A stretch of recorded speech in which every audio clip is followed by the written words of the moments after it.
Okay, so as we begin today, what did we talk about last time? Yeah, go ahead, Ken. Yeah. So, Stop voting. Zach.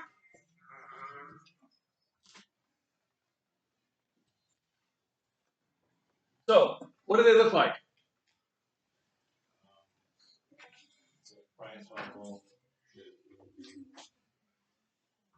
So right where we begin, right, price level right here, and real GDP right here for our axes.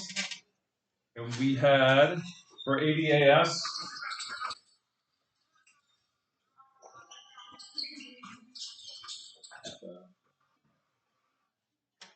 Yeah, Liam. Aggregate demand would be sloping down, and then short run aggregate supply would be sloping up, and long run would be the vertical line. Exactly.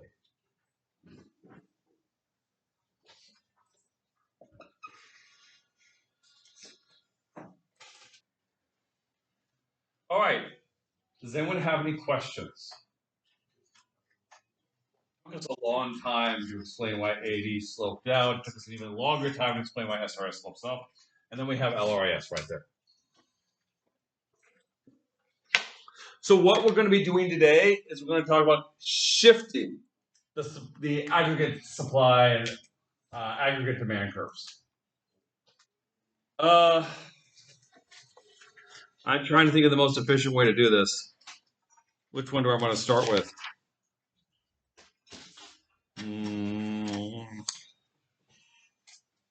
No, okay, I have space right here.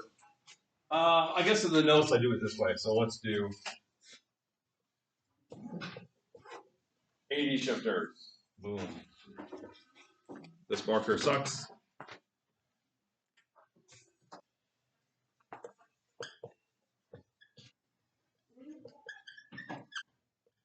Okay, when we think about the things that can shift aggregate demand, keep in mind we're imagining a situation where the price level is exactly the same, but what would cause the economy to expand or contract?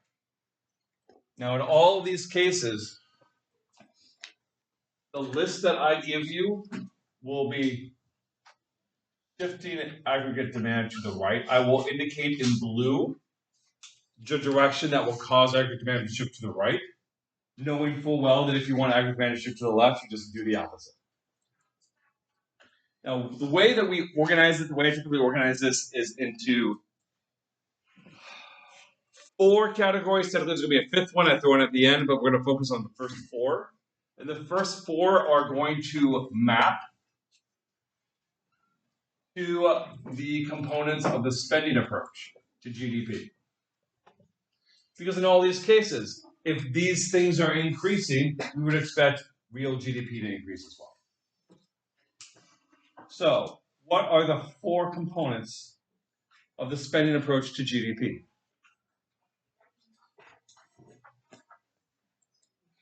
Yeah, just give me one. No, that's the income approach. That's the income approach. Yeah. Go ahead, Francis.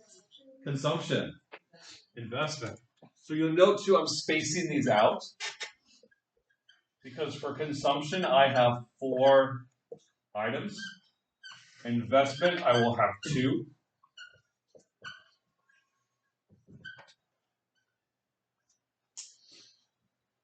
Another one. Government spending. Government is really boring.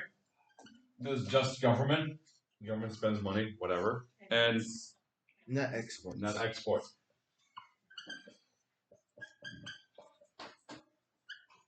What's net exports again? Exports minus imports. It's not imports minus exports, which is what some people did on the exam. Yes, I'm still grading it. It's exports minus imports, right? Just as a reminder. And there are going to be 2 items right here. Then I'm going to throw in a bonus item, which will be helpful for us, but I'll do that at the end. It's helpful for when we do the Great Depression. Okay. So now, what could be a reason why people would spend more money? That would, at any particular price level, people are going to spend more. Yeah, Josie. They have more money, and that's a good first instinct, but we have to be really careful because that's right, but it's also wrong. It's right in the reason that we'll talk about in a moment, but we have to be careful because we can't talk in terms of income, because income is on our axis, right? But real GDP is real income, right? So I like what you're thinking. The item could be scarce. So we don't. What do you mean by the item? Like whatever people want to pay more for. Right. But I say the item because I like what you're thinking because you're sort of employing the like what could shift demand, right? But aggregate demand is going to be demand for everything. So if something is, say, scarcer, then the price goes up. If something is cheaper, the price goes down. Well, that makes people want to buy more of that one thing, but they also want to buy less of other things. We're going to substitute out. Right? If hot dogs are cheaper, then I'll buy more hot dogs, but I'm buying fewer hamburgers. And that doesn't justify a fundamental shift in the whole economy. That's just rearranging things. But I want to go back to Josiane's point about, so you mentioned income, people have more money, but there's another way of saying people have more money. Yeah. Inflation slows. Again, inflation is a change in the price level. Price level is on our axis. It's weird to do that. Now think in terms of, we talked in terms of rates of change, yeah? Or we talked in terms of rates and change. And a rate of change is what we call, begins with an F. I think I heard it what? You started saying something and then you got really quiet. I was thinking fiscal, but I know that's No, that's not it. It's not fiscal. It's not fiscal.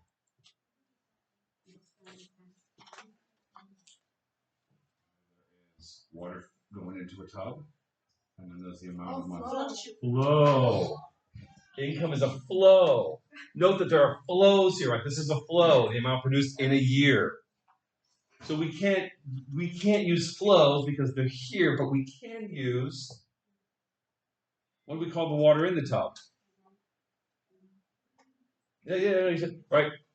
It's though the amount is a stock, and an example of a stock is wealth.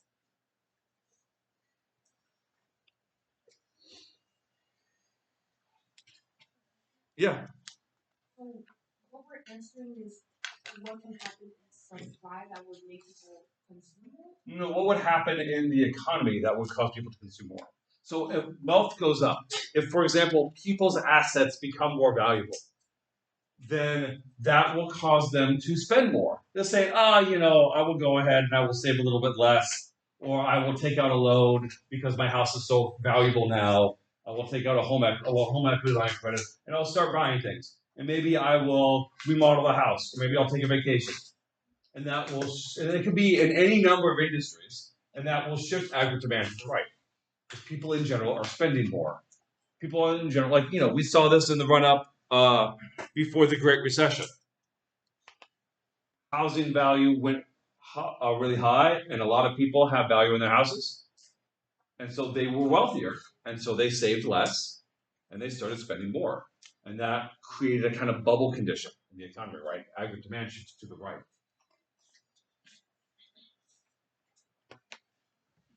All right. Create a bubble condition because it turns out some of that value of the house was not around. And indeed, when it went the other direction and the housing prices fell and wealth plummeted, aggregate demand shifted exactly the other direction and we entered a recession. Yeah, go ahead. I'm curious about the graph. Like in theory, will the long run aggregate supply always be at the intersection of the other two ones? Yep. Yeah, no, that's a great point. And I'll reinforce this when we start actually shifting them rather than coming up with a list. But you're absolutely right. If you shift any one curve, then if we shift aggregate demand, now we have two intersection points, and it's like, which one do we care about? And the answer is, well, in the long run, we will always end up back at LRAS. In the long run, maybe aggregate demand will shift back to the left, or maybe SRAS will shift up, but in the long run, we'll always end up back. What's the time frame for long? 1 year? Remember what we talked about. What's the distinction between long run and short run? Stickiness. Remember? So the reason why SRAS slopes up in the first place is because input prices are stickier than output prices. But in the long run, contracts expire. In the long run, people adapt to expectations. In the long run, producers swallow the menu costs and just change their price. In the long run, all prices are flexible. So the answer to your question is, what's the long run? When prices are completely flexible. It's like a decade or two. I wouldn't say as long as that. I would honestly say a couple of years. Like think how long, because contracts is the big sticking point. And contracts, they might last a year. They might last a year or two, right? Expectations adapt along that same time. So that's what I would, without looking at any research on this, I would estimate 1 to 3 years on different circumstances. Okay. What's another thing that can shift how much we want to buy? So keep in mind, right, in this example, wealth went way up. And so as a result, people were spending more and saving less. Interest rate cuts. Interest rates. So I'm going to actually put interest rates down here. I'm going to also specify that they're real interest rates. And I like to put interest rates down here at the last one, because they are also going to be right here for investment.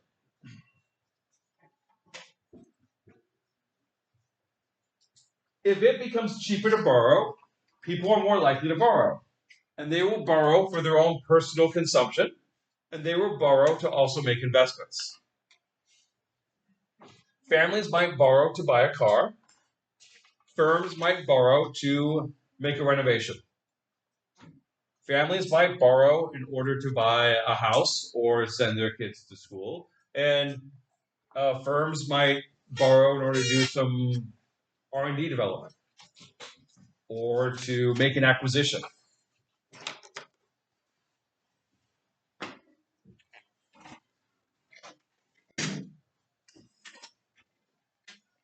Oh, absolutely. But in both cases, if the real interest rate falls, aggregate demand shifts to the right.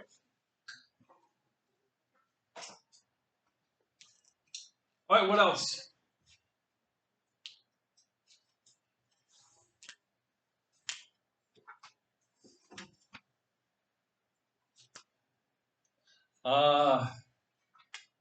This, we just finished a particular kind of season that happens in April. Yeah.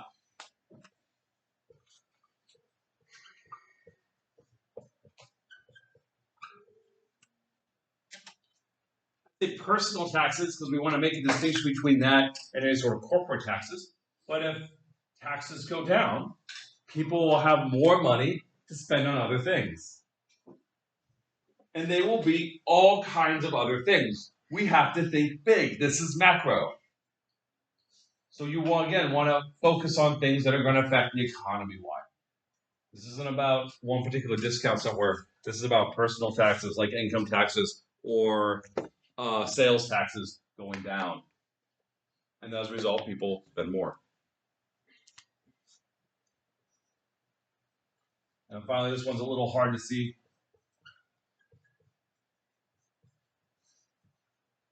Expectations. I don't want to say expectations go up and down, so I'm just going to write. If people have good expectations about the future, then they will, again, save less, spend more, aggregate demand shifts to the right. We track this, actually. It's called consumer confidence. You've ever heard the term consumer confidence? One of the reasons politicians pay attention to it, and certainly economists pay attention to it, is because we're thinking, how does this affect aggregate demand? And if people get really concerned about the future, they might say, you know what? I'm really not going to spend anything. I'm going to radically draw back my spending. That's going to have impacts for other businesses. Aggregate demand can actually shift. So fear of a recession can actually cause a recession.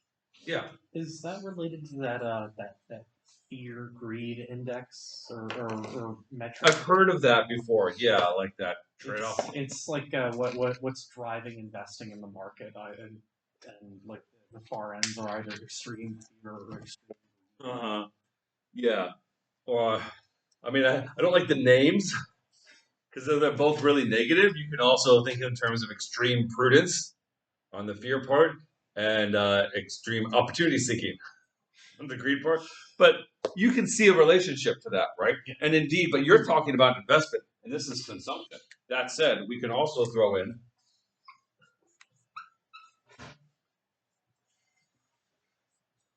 expected returns,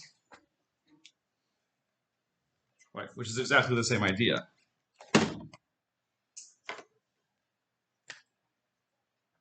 If expected returns go up, people will say, hey, maybe we should make some more investments because we anticipate something really beneficial in the future that will pay off. And it could be greater amounts of money, like the market. We're seeing that markets expand. We're seeing a lot of potential out there. We should get ready for it for when it's ready to go. But it could also be we expect taxes to be lower in the future, so we want to prepare for that. And similarly, we can go the opposite way. We can say, oh, we expect taxes to be higher in the future. And so our returns on investment are going to be a lot lower, so maybe we won't make those investments.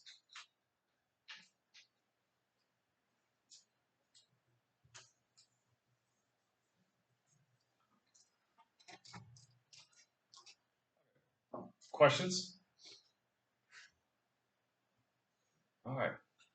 This one, pretty straightforward. If the government spends more money, all things being equal, aggregate demand shifts to the right. There's not much more to say about it. Except to note that there is tension here. So if the government spends more money and then at the same time increases taxes to pay for that spending, what happens to aggregate demand? It stays the same. Because all you are doing is moving money from here to here. You're moving economic activity, I should say, from consumption to government. And if the government cuts spending and at the same time lowers taxes, then it's exactly the opposite. The government does less, but now people have more money to do more, and so you're moving it from the public sector to the private sector. So aggregate demand doesn't change. As we will discuss when we do fiscal policy, it's only when the government kind of is doing these two things operating such that they move in the same direction, that's when you see the effect. That's when you see the action. Net exports. Okay. Say in the notes, incomes abroad, but just to emphasize, I guess I should just say incomes abroad. That's probably the better way.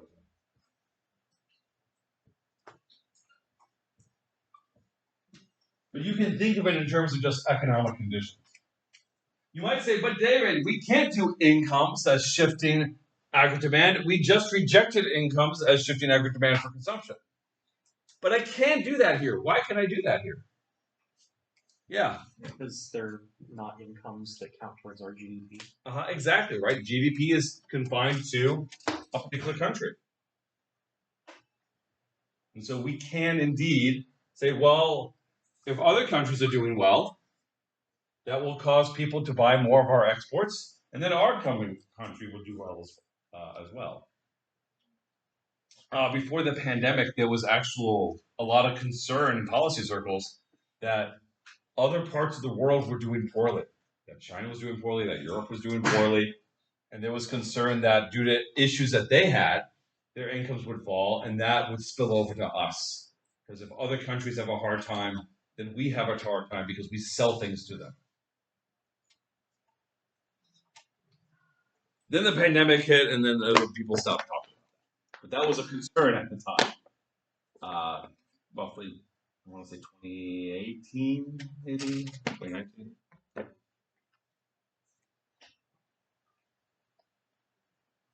Last one.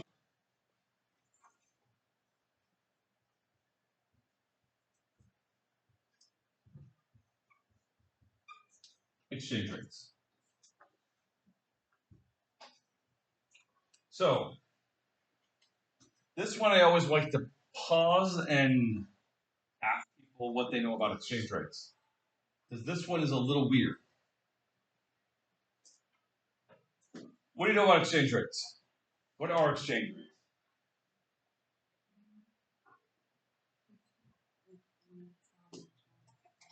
Mm-hmm. Yep.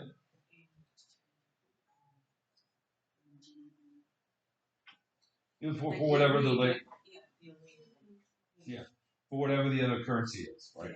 So if the U.S. dollar, if USD gets more valuable, what do we call that? There's a special name for it. Appreciate. And if the U.S. dollar gets less valuable, appreciate. So my question is, do you think it's appreciation or depreciation that causes AD to shift right? You would think that. It's the other one.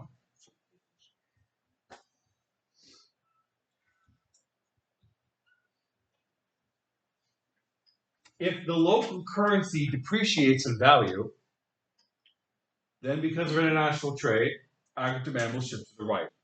Let's talk about why. That doesn't strike people as obvious. Let's take, let's imagine we are taking some dollars. We're going to convert them to 100 euros. I'm going to use that, oops, I don't want to use this notation, I'm just using euro. To buy something. I don't know, maybe it's like some olive oil, a lot of olive oil. Now, imagine the dollar depreciated. Would it cost me more dollars to get that 100 euros or fewer dollars? More, right?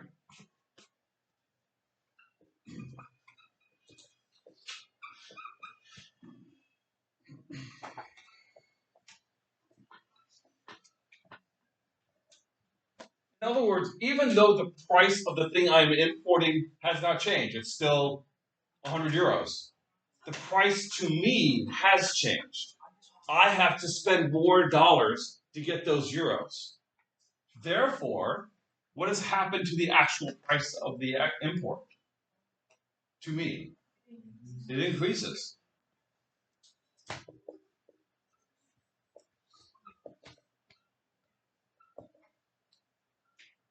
Well, wait. If the price of the import goes up, do you think I'm going to import more or less? Less.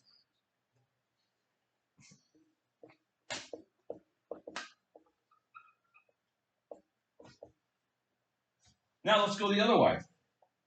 Let's imagine I have euros, and I'm like, ooh, maybe I should buy this $100 video game from the United States. And then it turns out that the dollars have depreciated.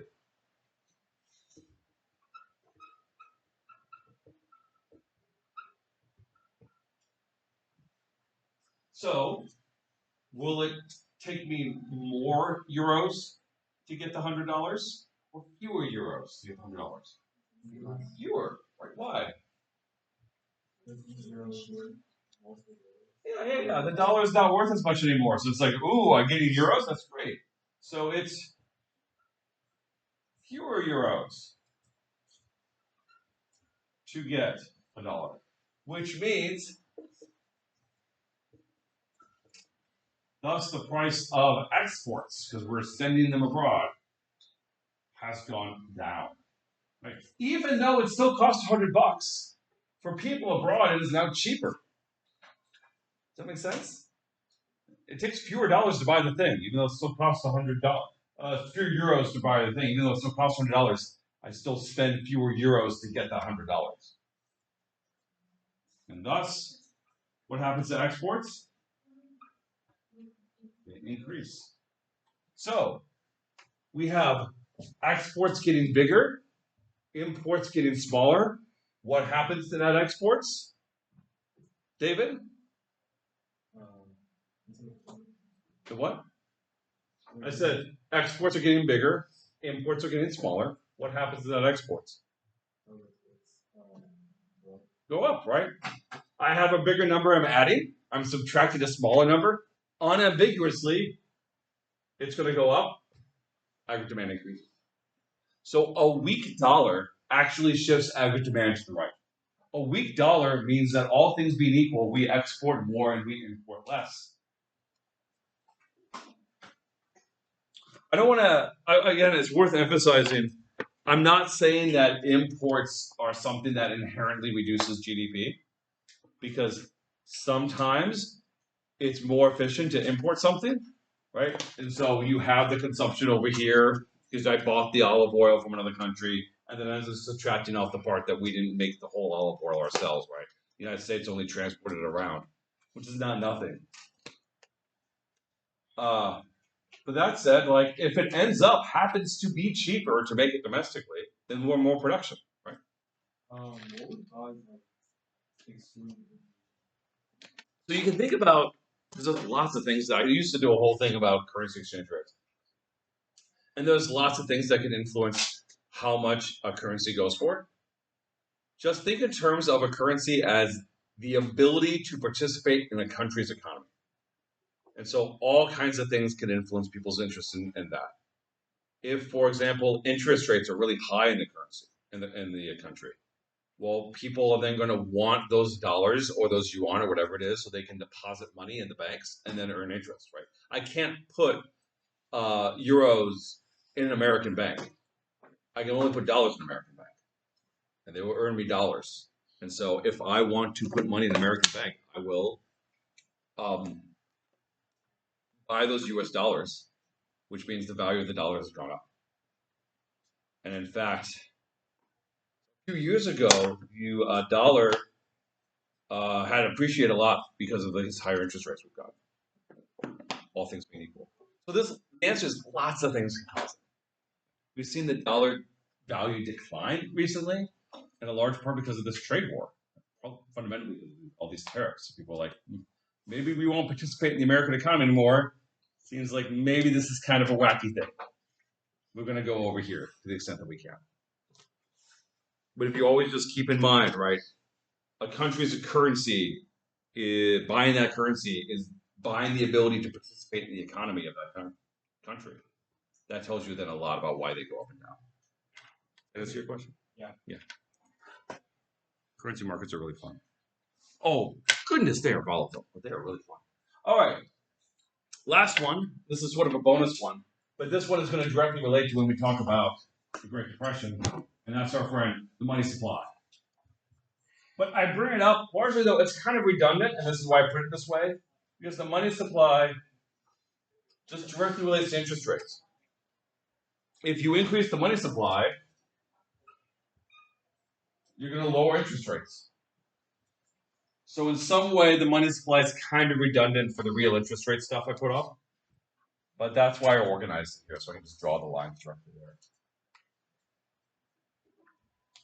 Any questions?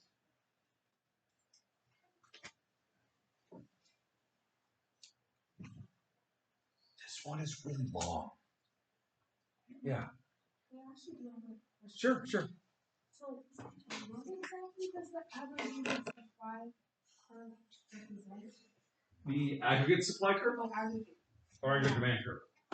supply, because we're talking about something. Oh, No, we're talking demand. Oh, yeah, demand. Sorry. It represents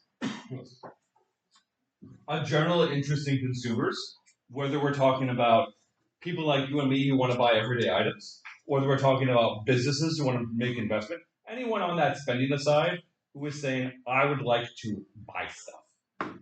The supply side is just going to be a general big version of all the people who say, I want to make stuff.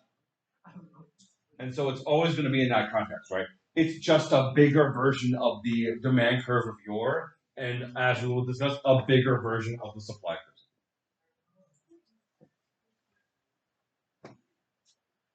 All right, let's get rid of this. Where did my eraser go?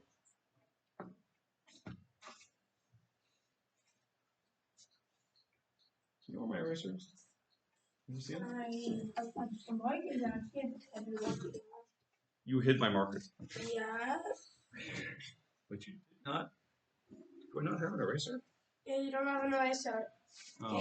Use my code. I'm not going to use your code. I've used it before. All right. Well, It's simple. yeah. I might just have to go to the bathroom and grab something. Oh wait. What's this? No. Oh, that's just blank paper. Yes. Hold on. I can't use that. Wait, did you hide the eraser? No, but I don't want you to find it. Oh, you don't want me to find it. That's great. I love you too, Zachary. You're good in my English. I don't want to use some. I don't use this random thing. All right. Well, whatever. Okay. So.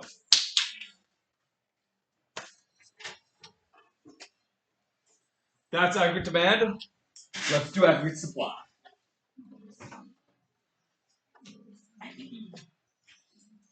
And we're going to start with LRAS. So LRAS is kind of occupies a weird space in our diagram because it's just this straight vertical line. What does that mean in practice? As price level changes, what does that mean, Kervin? How does real GDP change? Well, as the price level changes, how does real GDP change? So we don't want to shift anything because I'm changing something that's on the axis.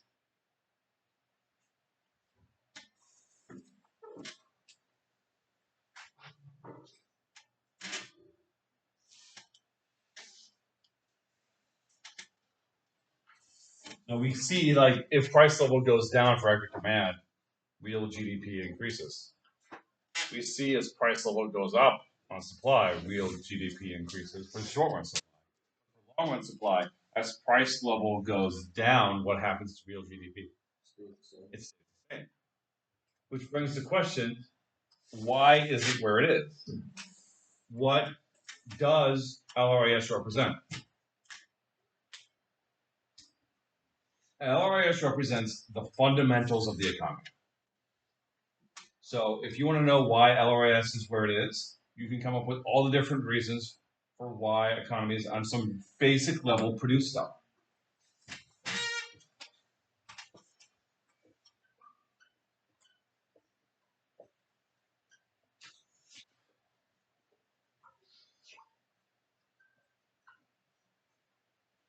For example, capital. How much stuff is in the economy that helps us produce things?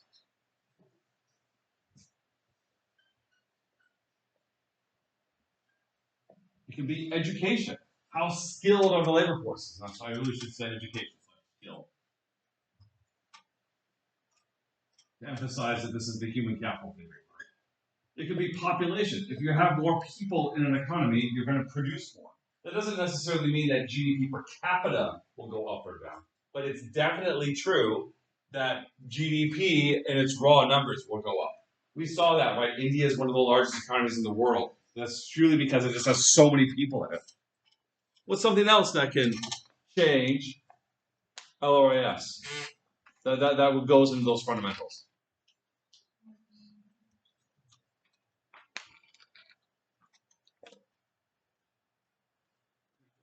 Resources. Right?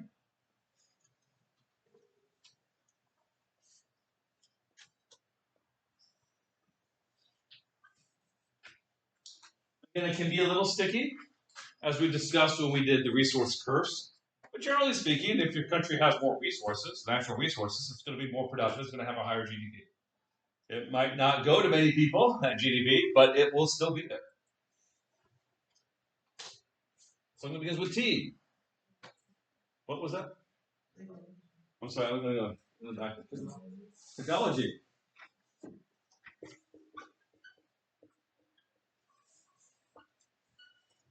I can think of one more off my head.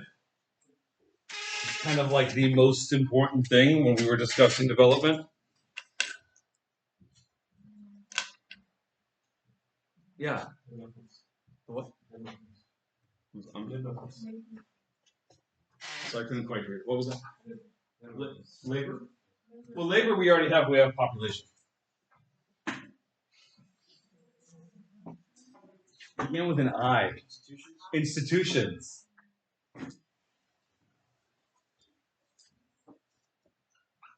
Having good institutions and bad institutions, right, in some fundamental way, will change how productive an economy is.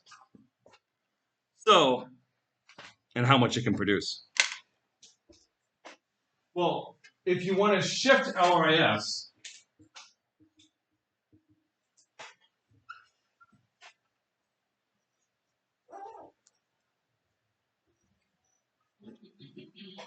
means you've changed those fundamentals.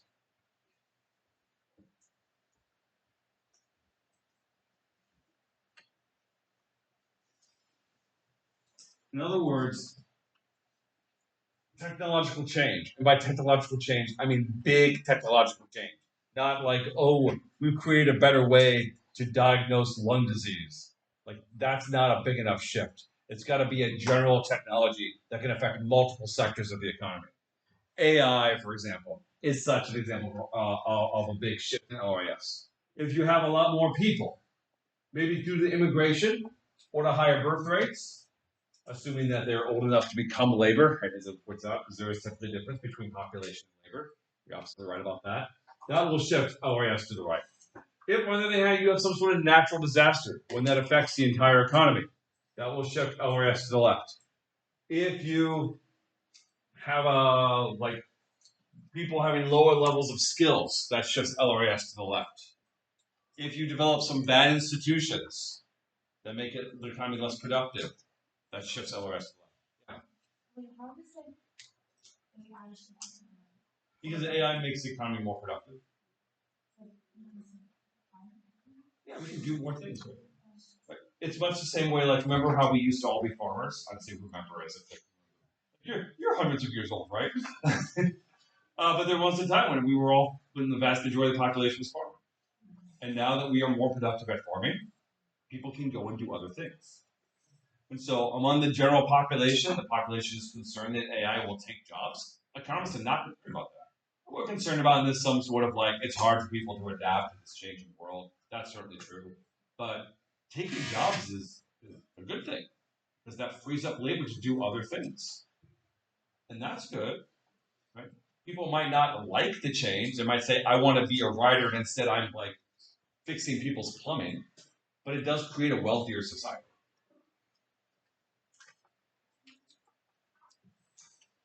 We call these changes in the fundamentals real shocks, because it shifted something, and real because it has a real impact on the economy. Right? It has an impact on the economy that has nothing to do with inflation. It has changed real GDP.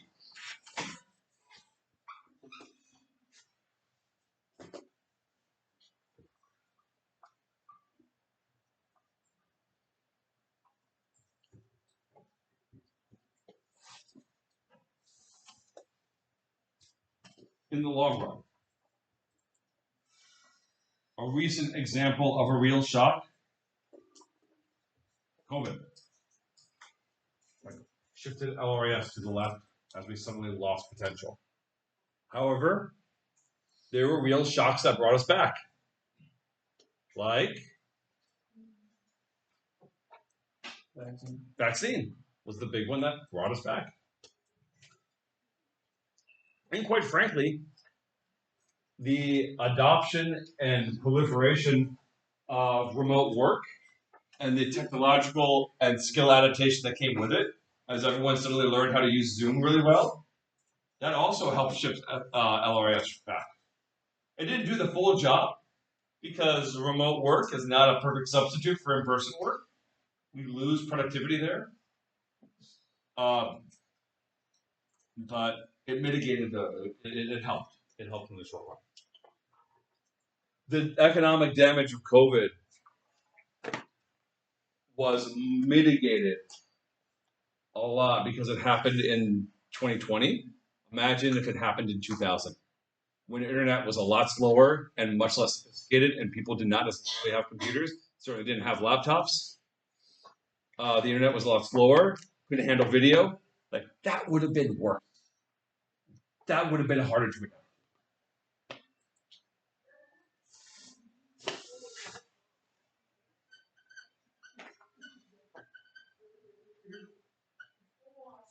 Any questions?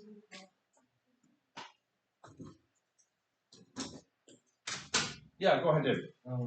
What's the institution? So an institution, remember, is like kind of the rules of how society functions. So we have, for example, rule of law, or we have secure property rights that are clearly defined. We have a system that favors, entry and exit, or openness to trade, or some of these examples of institutions. Okay. Yeah. Remember we talked about when we did economic development, there are inclusive institutions and extractive institutions. Okay. Anyone have any questions about LRAS shifters?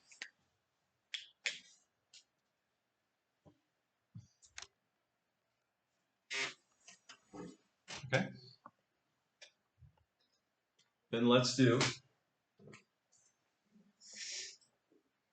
SRAS.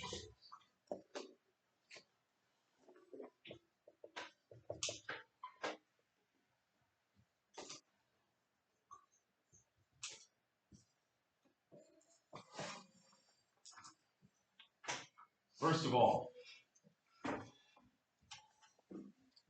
when LRAS shifts,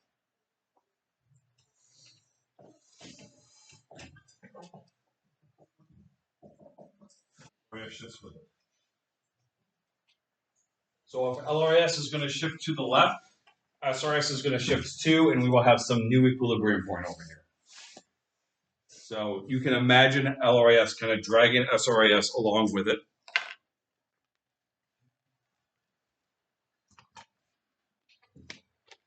It can be things like changes in the productivity, changes in the legal environment, all of these things. However, SRAS can shift by itself.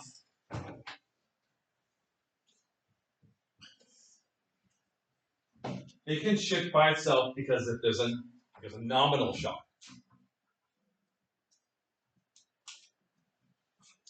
For example,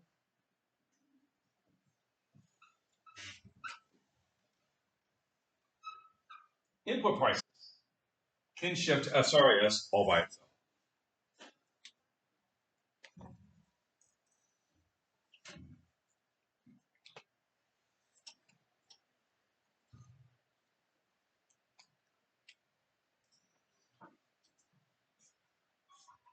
Things like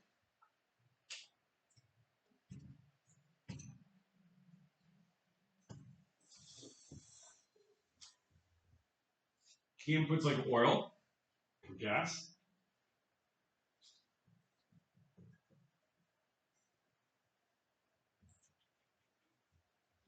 labor. If labor prices go up, then SRAS shifts to the left.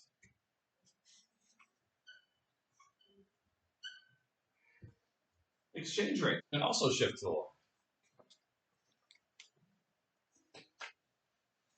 For example, remember how if a currency depreciates, we export more and import less, right? And that's why aggregate demand shifts to the right. I'll even draw it to the right.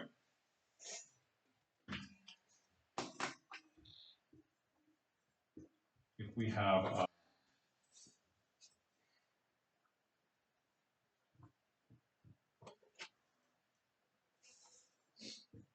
if US dollar depreciates, aggregate demand will shift to the right. But at the same time, if US dollar depreciates, what happens to the price of imports? Yeah, it increases. If you're a business that relies on imports to get parts, for example, of stuff you make, is it going to become more expensive to make that stuff or less expensive? More expensive. Your import costs will go up.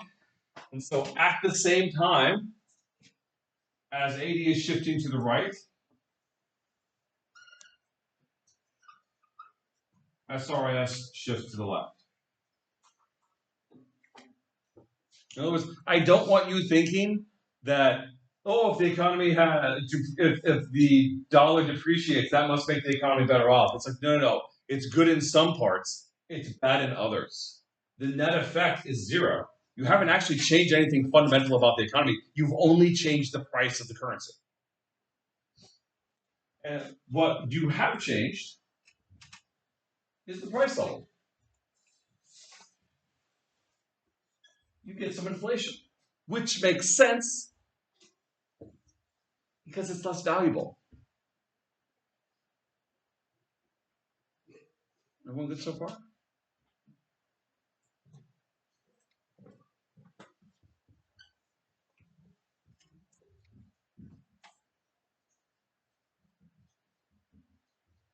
I know it's a lot. I'm coming to the end, I promise. Are you lost? It's like trying to really follow along. There's a lot, I know, but this is the last thing.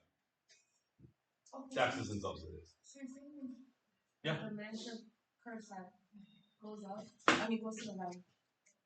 Price level, wait, why did you put that arrow? So I drew two arrows. I drew one arrow here because if the dollar depreciates, people are going to export a lot more, right? And that's great. GDP will expand. At the same time, though, we're importing less, and that's making it the dollar depreciating makes it more expensive for us to buy parts we need.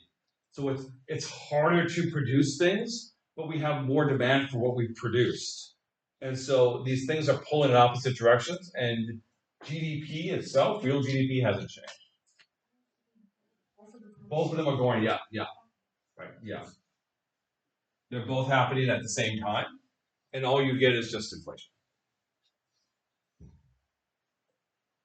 Taxes and subsidies. This is the last item. But it has a lot of overlap between import prices. Taxes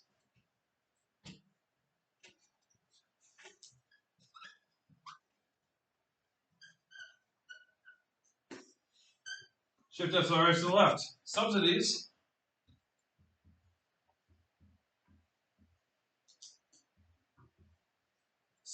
are, hey, you're producing something. I'll pay you to produce it, thus making it cheaper for you to produce stuff. Right? And so it's now easier to make things, so we would expect SRAS to shift to the right. On the other hand, taxes are, hey, you're producing something.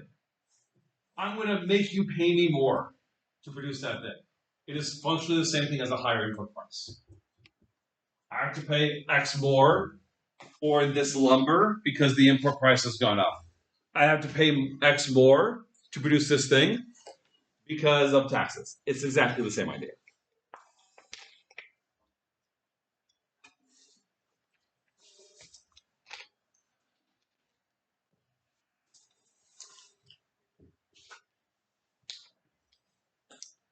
Do we have any questions?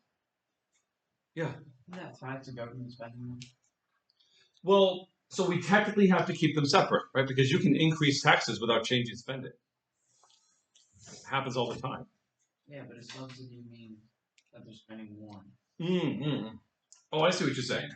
Well, assuming that the government spending in total hasn't changed, right? So maybe there's doing less over here, but more to the industry. So you can imagine a reallocation. So the total government spending actually hasn't changed. But they're saying, oh, we want to encourage production in this particular in like the economy. We're going to subsidize, especially if you're subsidizing industries that are fundamental, like transportation. You can imagine the economy expanding. Right? Or a general subsidy to everything. We'll say, oh, we just like won't, spend money on other things. But Joe's right? Remember that ceteris paribus assumption is really helpful. Any other questions? Okay. Let's see.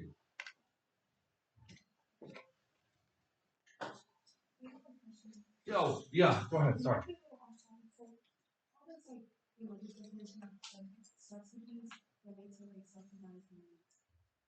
So, we always want to make sure it's like a subsidized loan is just like a student loan.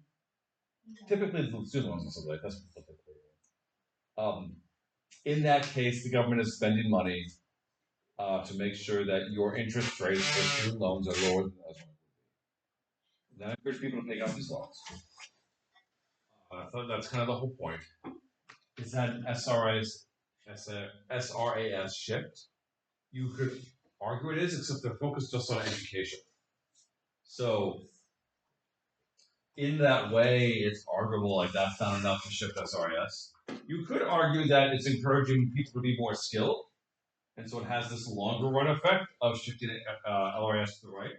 But it's not clear that that's happening because we talked about the signaling theory, like maybe it's all just wasteful, kind of, one-upsmanship. And at the same time, it has this issue of because the government subsidized loans, schools increase their prices. Right? Because they know people are like, oh, you only have to pay 1%? Well, then you must be willing to take out a larger loan. Like, sure, I'm willing to take out a larger loan. Because it's so cheap. Demand curve slows down. And so then it's like, well, then are you really actually encouraging it? So when you get the diamonism of this, then some of these things kind of get a little shady.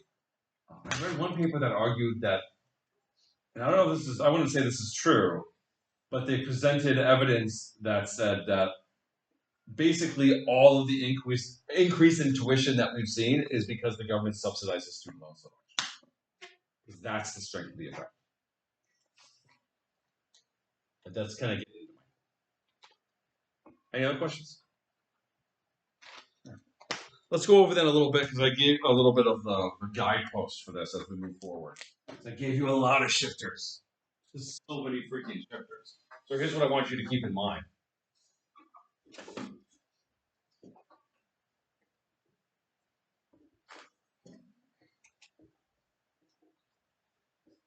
A single shift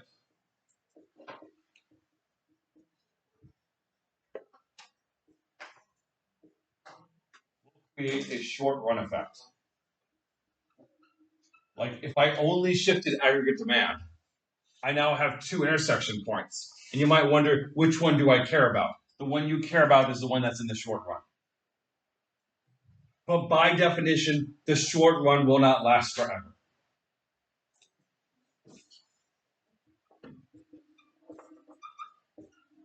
In the long run,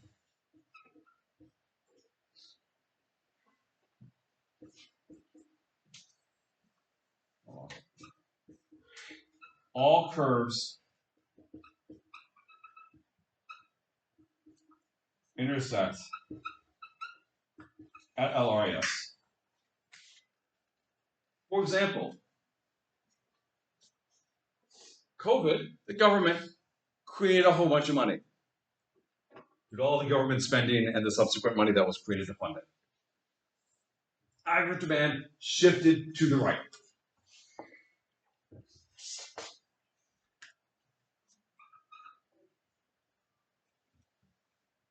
So I want to label this as 1, money supply increased. We got a temporary boost in economic activity and some inflation that came with it. And with this inflation, workers all over the country were saying, hey,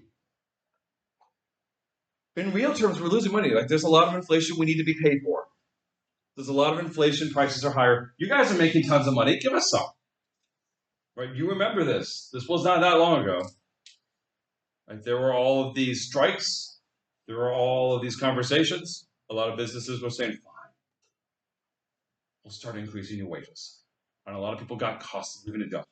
But if you get a cost of living adjustment, that's an increase in input prices.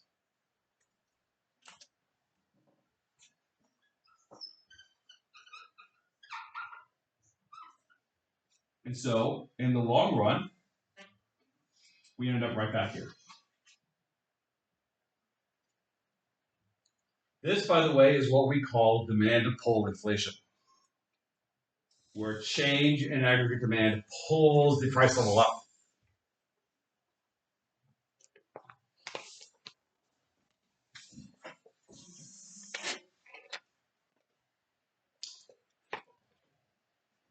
So because this occurred in 2 stages, I labeled them 1 and 2.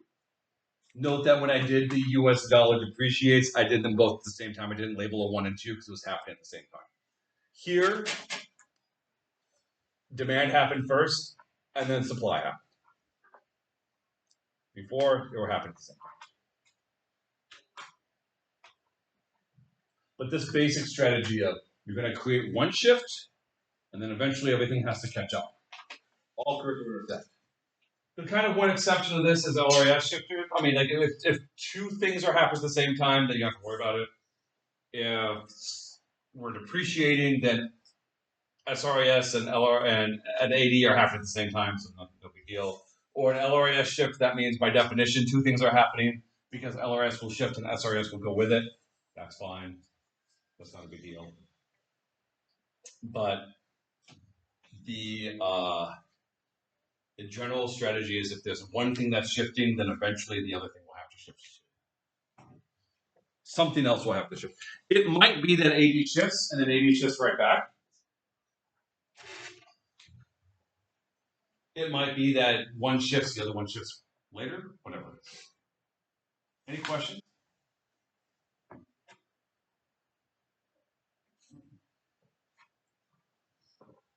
Okay. I can tell you're all just really bored because you got this so well. So, with that in mind, we are going to continue to develop and work with this diagram as we move through the rest of the semester. When we do monetary and fiscal policy, we're going to go back to this diagram. So, on one hand, like if you're like, this diagram is so fucking annoying, bad news, we're going to keep working with it.